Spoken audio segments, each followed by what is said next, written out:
Hello नमस्कार दोस्तों, आपका स्वागत है आपके अपने यूट्यूब चैनल वैकेंसी गुरु में। दोस्तों आज का हमारा वीडियो RSCET एग्ज़ाम की दृष्टि से बहुत ही महत्वपूर्ण है। और दोस्तों इस वीडियो में मैं बहुत सारे आप लोगों के लिए महत्वपूर्ण प्रश्न और नए सिलेबस पर आधारित प्रश्न लेकर आया हूं। तो दोस्तों पूरा वीडियो देखें और किसी प्रकार के किसी प्रश्न में किसी भी क्वेश्चन में कोई दिक्कत हो तो आप हमें कमेंट कर सकते हैं। इस पूरे वीडियो में सभी प्रश्नों में से आपके कितने प्रश्न सही है या आप हमें कमेंट करके अवश्य बताएं। ठीक है, हम चलते हैं क्वेश्चन नंबर 1 की ओर। आकार, भंडारण क्षमता और प्रदर्शन के आधार पर कंप्यूटरों का सही वर्गीकरण कौन सा है? दोस्तों आकार, भंडारण और प्रदर्शन के आधार पर कंप्यूटरों को 4 भागों में बांटा गया है। कौन कौन से हैं? Super computer, main frame computer, mini computer और माइक्रो कंप्यूटर, यानी कि ऑप्शन ए इसका सही जवाब है। आगे हम चलते हैं। क्वेश्चन नंबर 2 है वक्तव्य 1 है स्कूल में होमवर्क, बच्चों के मनोरंजन, सोशल मीडिया आदि घर पर कंप्यूटर के इस्तेमाल है। दूसरा है स्मार्ट क्लास, ऑनलाइन शिक्षा, डिजिटल लाइब्रेरी आदि शिक्षा में कंप्यूटर के उपयोग है। यानी कि दोनों ही वक्तव्य सही है। वक्तव्य 1 भी सही है, वक्तव्य 2 भी सही है। ऑप्शन ए इसका सही जवाब है। कंप्यूटर सिस्टम में डेटा क्या होता है? मित्रों कंप्यूटर सिस्टम में डेटा वे अनप्रोसेस्ड तथ्य जैसे कि इमेज, साउंड, टेक्स्ट आदि कुछ भी हो सकता है। यानी ऑप्शन सी इसमें टेक्स्ट, नंबर या इमेज या साउंड जैसे कच्चे तथ्य होते हैं या फिर अनप्रोसेस्ड तथ्य शामिल होते हैं। अगला क्वेश्चन है कौन सा प्रिंटर दस्तावेज या छवि को प्रिंट करने में प्रिंट सिर से स्याही को स्प्रे करके छापता है? यानी कि ऐसा कौन सा प्रिंटर है जो स्प्रे करके प्रिंट निकालने का काम करता है? और मित्रों इसका सही जवाब है इंकजेट। आपको एक बात ध्यान में होना चाहिए क्योंकि स्प्रे किसका होता है? लिक्विड जो चीज़ होती है, लाइक हम वाटर से स्प्रे कर सकते हैं, कलर से स्प्रे कर सकते हैं, ठीक है, तो वो लिक्विड होता है। तो वैसे इंक भी क्या होती है? इंक भी लिक्विड होती है। तो इंक का स्प्रे करके जो छापता है वो इंकजेट प्रिंटर होता है। ठीक है, अगला प्रश्न है हम कंप्यूटर सिस्टम में केस मेमोरी का उपयोग क्यों करते हैं? यानी कंप्यूटर में केस मेमोरी क्या काम में आती है? मित्रों केस मेमोरी का कार्य कंप्यूटर में होता है रैम द्वारा बार बार प्रयोग में लिए गए डेटा को सेव करना। दूसरा यह इसका एक्सेस टाइम जो वो होता है वो कम होता है, ये भी आपको याद रखना। तो यहाँ पर ऑप्शंस कुछ है, मैं आपको समझा देता हूँ। यह डेटा भंडारण के लिए ऑप्टिकल या चुंबकीय तंत्र का उपयोग करता है, ये बिल्कुल गलत है। इसमें मुख्य मेमोरी की तुलना में कम एक्सेस समय लगता है, बिल्कुल सही है। तो यहाँ पर बी ऑप्शन सही रह जाएगा। ठीक है, इसका एक्सेस टाइम जो होता है वो कम रहता है, बहुत जल्द ये जो है डेटा को रिप्रेजेंट कर देती हैं। अगला प्रश्न है क्वेश्चन नंबर 6 DPI का पूरा नाम क्या होता है? मित्रों DPI का पूरा नाम डॉट प्रति इंच होता है, या फिर इंग्लिश में कहें तो डॉट्स पर इंच, हिंदी में डॉट्स प्रति इंच। अगला है यदि कई ऐप या प्रोग्राम खोले जाते हैं, यानी कि आपके कंप्यूटर में एक या एक से अधिक प्रोग्राम चल रहे हों, तो विंडोज़ 10 में खोले गए ऐप्स के बीच स्विच करने के लिए कौन सा बटन काम में लेंगे? अगर हम विंडोज़ 10 में एक प्रोग्राम से दूसरे प्रोग्राम पर जाना चाहते हैं तो हम टास्क व्यू का इस्तेमाल करते हैं। ठीक है, टास्क व्यू, कौन से टास्क पर आप जाना चाहते हो उसका इस्तेमाल करते हैं। अगला है इंटरनेट की इकाई को मापने का सही विकल्प कौन सा है? दोस्तों नेटवर्क या इंटरनेट की गति को मापने की सबसे सही विकल्प जो है वो है BPS, KBPS, GBPS यानी उपरोक्त सभी। यानी याद एक बात देखो, सब में BPS आ रहा है, ऑप्शन ए जो दिख रहा है वो सभी में आ रहा है, BPS सभी में आ रहा है। इसका मतलब किलोबिट्स BPS में मापा जाता है, वो किलोबिट्स हो सकती है, MBPS भी हो सकती है, ठीक है, मेगाबिट्स पर सेकंड भी हो सकते हैं, गीगाबिट्स पर सेकंड भी हो सकते हैं, मतलब उपरोक्त सभी इसका सही जवाब है। लास्ट टाइम एग्जाम में ये प्रश्न पूछा भी गया था। QR कोड का अर्थ क्या होता है? मित्रों QR कोड का पूरा नाम क्विक रेस्पॉन्स कोड होता है। ये क्या होता है आप सभी को बताना चाहूँगा। आपने पेटीएम, गूगल पे, फ़ोनपे आदि के QR कोड देखे होंगे जिसमें क्या करते हैं, हम स्कैन करते हैं और उसको हम पेमेंट कर देते हैं। ठीक है, जल्दी से पेमेंट हो जाता है, उसमें कोई मोबाइल नंबर लेने की आवश्यकता नहीं होती है। तो QR जो कोड होता है वो क्विक रेस्पॉन्स होता है। क्विक यानी त्वरित, रेस्पॉन्स यानी जवाब, बहुत जल्दी ये जवाब दे देता है। और ये द्विआयामी संस्करण है। द्विआयामी का मतलब होता है 2D, आप सभी को मालूम होना चाहिए 2D संस्करण है, द्विआयामी संस्करण है। नेक्स्ट प्रश्न पर चलते हैं। निम्न में से कौन सा मोबाइल वॉलेट का सही उदाहरण है? इनमें से कौन सा मोबाइल वॉलेट है का सही उदाहरण है बताना है आपको। और आप सभी को मालूम है पेटीएम, फ्रीचार्ज और फ़ोनपे ये तीनों ही मोबाइल वॉलेट का उदाहरण है। इसके अलावा आपका गूगल पे, ठीक है, ये भी आपका मोबाइल वॉलेट होता है। भीम UPI, भीम वाला जो होता है वो भी मोबाइल वॉलेट होता है। नेक्स्ट है MOOC क्या है? मित्रों MOOC एक जो है ऑनलाइन शिक्षा का पोर्टल है। MOOC एक ऑनलाइन शिक्षा का पोर्टल है जहाँ पर हम ऑनलाइन शिक्षा प्राप्त कर सकते हैं। तो इसका अगला प्रश्न है हम किसी जॉब की तलाश में सर्च करना चाहते हैं तो कौन सी वेबसाइट सबसे उपयोगी है। यानी हम अगर जॉब सर्च करना चाहते हैं ऑनलाइन तो सबसे उपयुक्त वेबसाइट कौन सी है जहाँ से हम जॉब खोज सकते हैं। ऑप्शंस हैं monster.com, gmail.com, chrome.com या फिर drive.google.com। उसका सही जवाब आप सभी को मालूम है monster.com, ठीक है, या फिर naukri.com का भी हम इस्तेमाल कर सकते हैं। अगला है SSO का पूरा नाम क्या है। मित्रों SSO का पूरा नाम सिंगल साइन ऑन होता है। SSO का फुल फॉर्म होता है सिंगल साइन ऑन।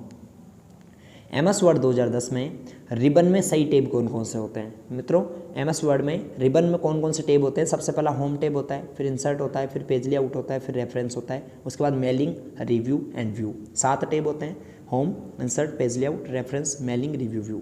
ओके, अगला प्रश्न है दोस्तों, यदि आपने अभी तक भी बिल्कुल भी तैयारी अच्छी आपकी नहीं है, बहुत कम आपकी तैयारी है और आप अच्छे नंबर प्राप्त करना चाहते हैं तो आप प्ले स्टोर से वैकेंसी गुरु मोबाइल ऐप डाउनलोड करें। इसमें 99 रुपीज़ का जो कोर्स दिया गया है, कंप्लीट कोर्स खरीदें, आपकी 2 दिन में ही बेहतर तैयारी हो जाएंगी और आप एग्जाम में अच्छे नंबर प्राप्त कर पाएंगे। ठीक है, तो अभी जाइए प्ले स्टोर पर, वीडियो को जैसे ही कंप्लीट करें प्ले स्टोर पर जाएँ, वहाँ से वैकेंसी गुरु मोबाइल ऐप डाउनलोड करें और कंप्लीट 99 का कोर्स खरीद कर पढ़ाई करें।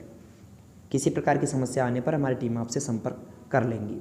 खालिस्तान MS वर्ड 2010 में 7 बनाई गई फाइल का डिफ़ॉल्ट नेम है। कौन सा MS वर्ड में बनाई गई फाइल का डिफ़ॉल्ट नेम है? डॉक्यूमेंट 1। MS वर्ड में कोई फाइल बनाते हैं उसको डॉक्यूमेंट कहते हैं।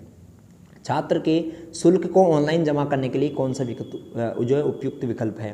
अगर एक स्टूडेंट क्या करना चाहता है, ऑनलाइन अपनी फ़ीस जमा कराना चाहता है तो डेबिट कार्ड का यूज कर सकता है, आधार कार्ड का नहीं कर सकता, परिवार कार्ड का नहीं कर सकता, राशन कार्ड का नहीं कर सकता। तो इसका सही जवाब रहेगा option A, debit card. Next प्रश्न है MS एक्सेल 2010 में बार चार्ट और कॉलम चार्ट के बीच सबसे सही उपयुक्त विकल्प कौन सा है। मित्रों बार चार्ट क्या होता है आप सभी को बताना चाहूँगा। MS एक्सेल में जो चार्ट बनते हैं उसमें कॉलम चार्ट बनते हैं जिसमें ऐसे कॉलम्स होते हैं, ठीक है, ऐसे चार्ट बनता है ना, ये वाला कॉलम चार्ट है। और बार चार्ट की बात करें तो ऐसा बनता है, ठीक है, ये वाला बार चार्ट है, ये वाला कॉलम चार्ट, ये बार चार्ट। तो यहाँ पर ऑप्शन इसका सही जो है वो है ऑप्शन सी। डाटा मान को बार चार्ट 37 इलाकों में दिखाता है जबकि कॉलम चार्ट उन डाटा को वर्टिकल दिखाता है, ठीक है ना। वर्टिकल तो किस में दिखाई देता है आपके वर्टिकल दिखाई देता है आपके कॉलम चार्ट में हो, और 37 जो रहता है यानी हॉरिजॉन्टल होता है वो किस में रहता है, वो आपका रहता है बार चार्ट के अंदर। आगे हम चलते हैं। अगला MS पावरपॉइंट 2010 में प्रेजेंटेशन की पहली स्लाइड से शुरू करने के लिए, यानी प्रेजेंटेशन को आप पहली स्लाइड से शुरू करना चाहते हैं तो कौन सा बटन दबाएंगे। मित्रों पहली स्लाइड से चालू करने के लिए प्रेजेंटेशन को F5 बटन दबाया जाता है। ऑप्शन डी इसका सही जवाब है F5। अगर वर्तमान स्लाइड से चलाना है तो शिफ्ट प्लस F5। जब आप प्रोजेक्टर कनेक्ट करते हैं तो खालिस्तान विकल्प आपके लैपटॉप, मॉनिटर और डेटा प्रोजेक्टर स्क्रीन पर अलग अलग सामग्री प्रदर्शित करता है। मतलब आपसे क्वेश्चन पूछ रहा है कि अगर आप एक लैपटॉप या कंप्यूटर को प्रोजेक्टर से कनेक्ट करना चाहते हैं और प्रोजेक्टर में स्क्रीन दिखा रहे हैं, उसमें आप चाहते हैं कि कंप्यूटर की स्क्रीन अलग दिखाई दे और प्रोजेक्टर की अलग, तो इसके लिए आप एक्सटेंडेड मोड का इस्तेमाल करेंगे। एक्सटेंडेड को हिंदी में विस्तारित कहते हैं। अगला प्रश्न है निम्न में से कौन सा साइबर खतरे का प्रकार है। मित्रों साइबर खतरे जो हैं वो कौन कौन से हैं आपके, वायरस, ट्रोजन हॉर्स और स्पाईवेयर। ये इंपॉर्टेंट क्वेश्चन है मित्रों, याद रखना। साइबर थ्रेट या साइबर खतरे वायरस, ट्रोजन हॉर्स और स्पाईवेयर तीनों हैं। अगला है खालिस्तान का उपयोग दोनों स्थानों के बीच रास्ता खोजने के लिए किया जाता है। यानी कौन सा ऐसा एक ऑप्शन है जिसका प्रयोग 2 स्थान, एक ये स्थान एक ये स्थान, इनके बीच रास्ता किधर से जा रहा है ये खोजने के लिए इस्तेमाल किया जाता है। गूगल मैप कहलाता है, आप सभी को मालूम है इस बात का। HTTPS में S का तात्पर्य सिक्योर होता है, S का तात्पर्य होता है सिक्योर, ठीक है। अगला प्रश्न MS एक्सेल 2010 में पार्ट स्ट्रिंग की लंबाई ज्ञात करने के लिए, यानी MS एक्सेल में किसी भी टेक्स्ट की लंबाई नापने के लिए, कितना लंबा टेक्स्ट है उसमें कितने अक्षर हैं मापने के लिए कौन से फंक्शन का इस्तेमाल किया जाता है। और आप सभी को इसका सही जवाब मालूम है, लेन शॉर्ट में है, यहाँ पर लेन का फुल फॉर्म होता है लेंथ, ठीक है, और इसको शॉर्ट में लेन यूज़ किया जाता है, इक्वल लेन।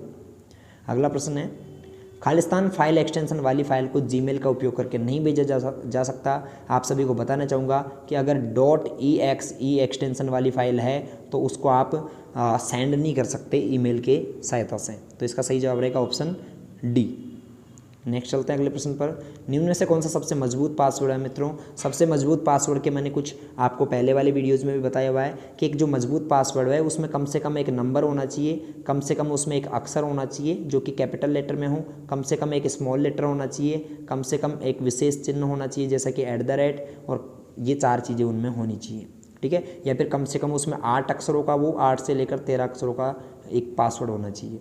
तो ऐसी आप ये सारी सुविधाएं किस में देख रहे हो? आप ऑप्शन ए में देख रहे हो। तो यही क्या है? आपका मजबूत पासवर्ड है।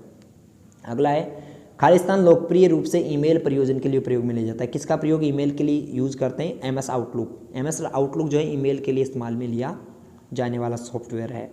विंडोज़ 10 में सिस्टम रिस्टोर का उपयोग क्या है? लास्ट टाइम एग्जाम में पूछा गया था और नए चैप्टर्स में से ही क्वेश्चन आया है। विंडोज़ 10 में सिस्टम रिस्टोर का उपयोग क्या है? खराबी की समस्या शुरू होने से पहले के समय अपने कंप्यूटर को वापस पुनः स्थापित कर सकते हो। यानी खराब आपका कंप्यूटर अगर हो गया, ठीक है, उसमें कुछ सॉफ्टवेयर डिलीट हो गए तो उनको वापस प्राप्त करना है तो आप रिस्टोर कर लेंगे। तो इसका सही जवाब रहेगा कि खराबी की समस्या शुरू होने से पहले के समय में आप कंप्यूटर को एक बिंदु पर पुनः स्थापित कर सकते हो, रिस्टोर कहलाता है, ठीक है। अगला है, निम्न में से कौन सा ऑपरेटिंग सिस्टम का एक उदाहरण नहीं है? निम्न में से कौन सा एक ऑपरेटिंग सिस्टम नहीं है?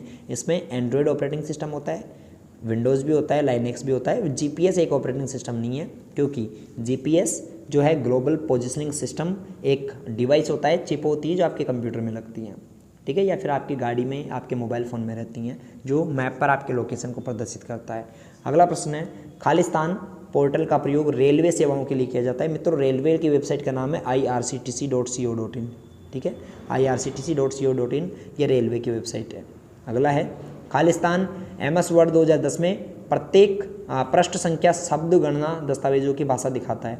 यानी किसका प्रयोग करके हम वहाँ पर पृष्ठ की संख्या कितनी है डॉक्यूमेंट में, ठीक है, शब्द कितने हैं, दस्तावेज में भाषा कौन सी है, ये देख सकते हैं स्टेटस बार। स्टेटस यानी स्थिति देखना, ठीक है, स्टेटस का मतलब होता है स्थिति, तो वो देखना होता है, आप स्टेटस बार का इस्तेमाल करेंगे। MS एक्सेल में सभी फॉर्मूले कौन से प्रतीक यानी कौन से चिन्ह से स्टार्ट होते हैं? MS एक्सेल में कोई भी फॉर्मूला लगाते हो तो सबसे पहले हम बराबर का चिन्ह लगाते हैं, यानी इक्वल से स्टार्ट होते हैं। ऑप्शन C इसका सही जवाब है। जीमेल में इनबॉक्स का मतलब क्या होता है? मित्रों, जीमेल में इनबॉक्स वह जगह होती हैं जहाँ पर प्राप्त ईमेलों को रखा जाता है। हमने कौन कौन सा मेल प्राप्त किया है? प्राप्त मेल जो रहते हैं वो कहाँ पर स्टोर रहते हैं? वो रहते हैं आपके इनबॉक्स के अंदर। नेक्स्ट प्रश्न है, URL का वैध उदाहरण कौन सा है? इनमें से कौन सा एक वैध URL है? मित्रों, URL इनमें जो वैध है वो है ऑप्शन B, यानी कि https://www.vacancyguru.in एक वेबसाइट का पता ही एड्रेस URL कहलाता है। नेक्स्ट प्रश्न है, MS पावर पॉइंट में स्मार्ट आर्ट ग्राफिक्स किस टैब में होती हैं? MS पावर पॉइंट में स्मार्ट आर्ट जो ग्राफिक्स होती हैं वो मित्रों आपके इंसर्ट टैब में होती हैं। ऑप्शन C इसका सही जवाब है। अगला है, ईमेल में BCC का पूरा नाम क्या है? मित्रों, BCC का पूरा नाम ब्लाइंड कार्बन कॉपी होता है।